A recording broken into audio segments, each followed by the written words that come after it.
You're listening to the Daily Mishnah Podcast with Benedict.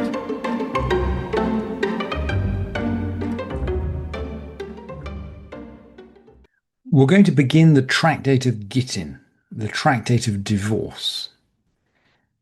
And we'll see, by the way, that it spans over many different kinds of division and divorce. So, for example, many halachot, many practices that we carry out for the sake of peace, are taught in the Mishnah of Gittin.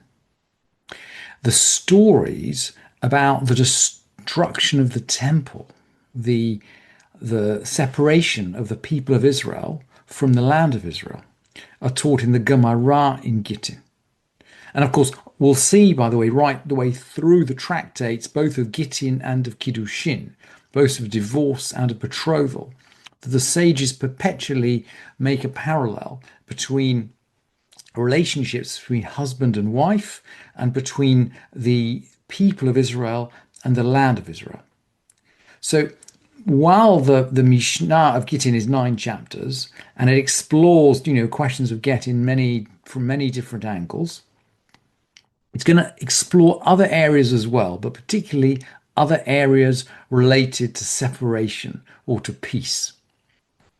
Now, the Mishnah is based, the halacha is really based on 2 verses, or actually 3 verses, but kind of 2 of them come together. And it's worth looking at those just before we get into any Mishnah. And actually, they're both from Devarim. Well, of course, Devarim really is the sefer that teaches kind of real technical halacha, I guess. So we're not surprised we see these in Devarim. Moshe getting the people of Israel ready to go into the land. They need social structure, so they need divorce. And he sees, we're in chapter 24.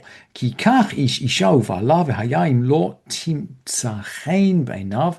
A man takes a wife and marries her, and she doesn't find favor in his eyes. Ki matzava ervat davar, because he's found some unseemliness in her. There's some davar. This word's very important, and we'll come back to it.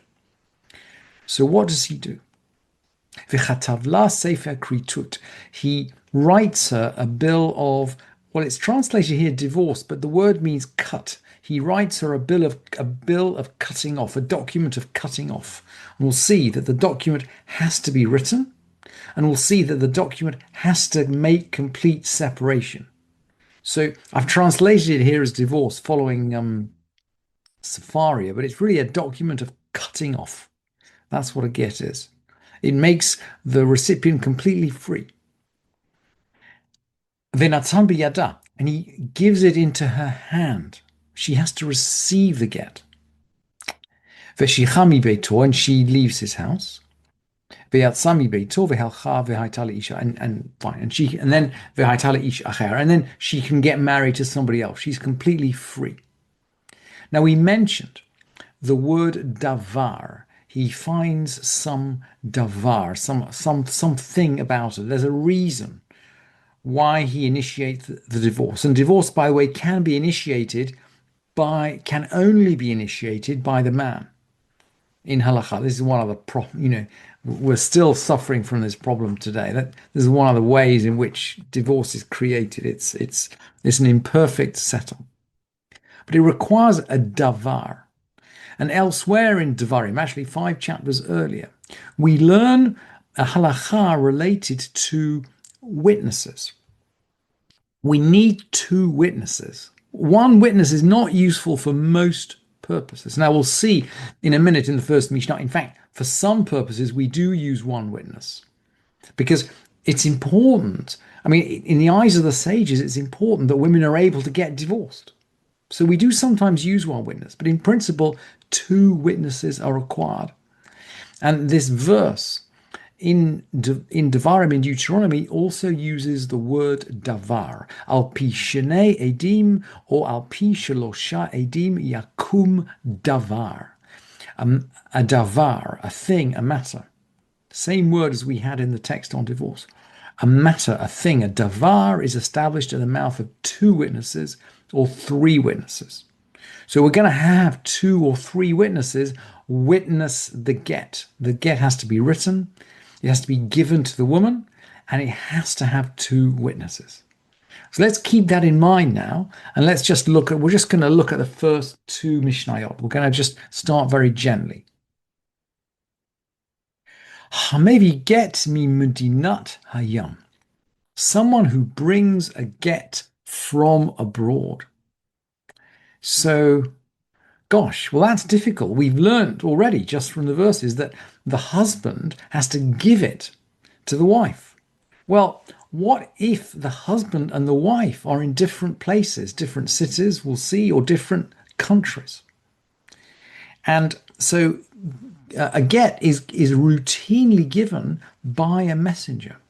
And we'll see this causes all kinds of difficult problems. I mean, what, for example, if the get is given by a messenger and then cancelled?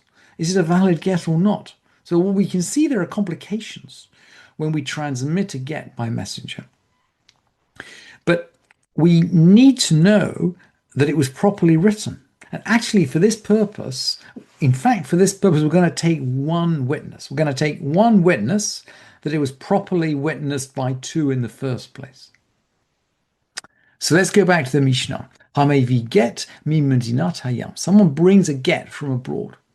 Now, for practical reasons, the messenger will bring the get. We're not going to bring the witnesses. So the messenger is going to declare. Tzarich sheyomar, the messenger must declare, Befanai nichtav ubefanai nitchatam.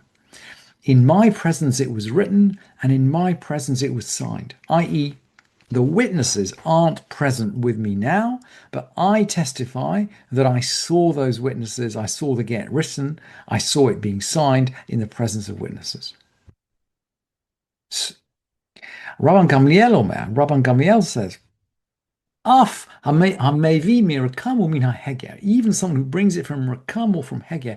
This is somewhere in the east. It's actually associated sometimes with Petra. Petra is the age-old rose-red city, half as old as time. It's just the other side of the Arava in the south of the Jordan. So it's a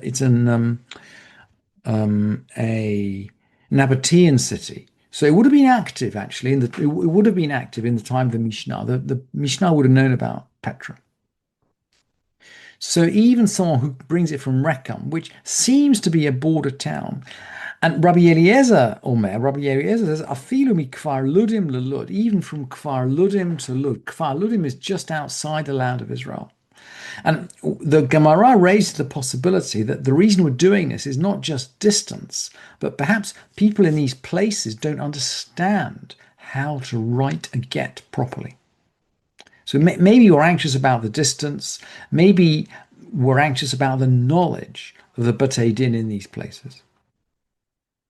For Chachamim Omrim, but the sages say, Eino tzarich she'omar b'fanai nichtav u'fanai nechtam, eila hamevi medinat hayam. So the sages say that this declaration, in my presence it was written, in my presence it was signed, is only required from someone who brings it from abroad. Or vehamolich, someone who takes it abroad. So either way, either to Eretz Yisrael or from Eretz Yisrael, we need a declaration. Vehamevi mi medina li medina bi medinat hayam, and someone who brings it from one province to another province in foreign lands, so from place to place. Sarich sheomar b'fanai nichtam nichtav u'fanai nitchatam. Rabban Shimon ben Gamliel omer afilu me hagmonia lahagmonia. He's using a Greek word here, which feels a bit like hegemony, and that's why I've translated it. It really means jurisdiction. Even someone who brings it from jurisdiction to jurisdiction. And these actually might be close places, but under different rules. And again, there's a sense, the Gemara, maybe we're talking about distance here, or maybe we're talking about standards. It's not quite clear, but Rabban Shimon ben Gamliel seems to be talking more about standards. When you bring from one jurisdiction to another jurisdiction, you have to say, look, this get was properly written. And Rabbi Yudah then is just going to clear up a little bit the geographical boundaries. So Rabbi Yudah says, Rechem Mizrach Urakam Kamizrach. So the east boundary is the east boundary is Rechem, and Rechem is included in the east. So, but beyond Rechem, you need to make this declaration. Me'ashkelon ladarom. Ve'ashkelon ladarom. From Ashkelon southwards, and Ashkelon is like the south. Me'akko latzafon. From Akko northwards, and Akko is like the north.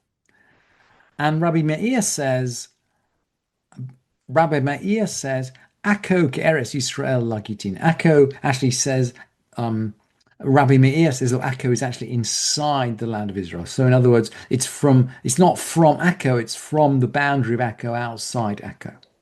So those are the three boundaries. And of course, the fourth boundary is to the west. But we don't need a boundary to the west because that is obviously the sea. That is obviously the sea. And the Mishnah doesn't need to tell us that if it comes from, well, if it comes from over the sea, it's clearly from over the sea. Thank you for listening to this edition of the Daily Mishnah Podcast with Benedict.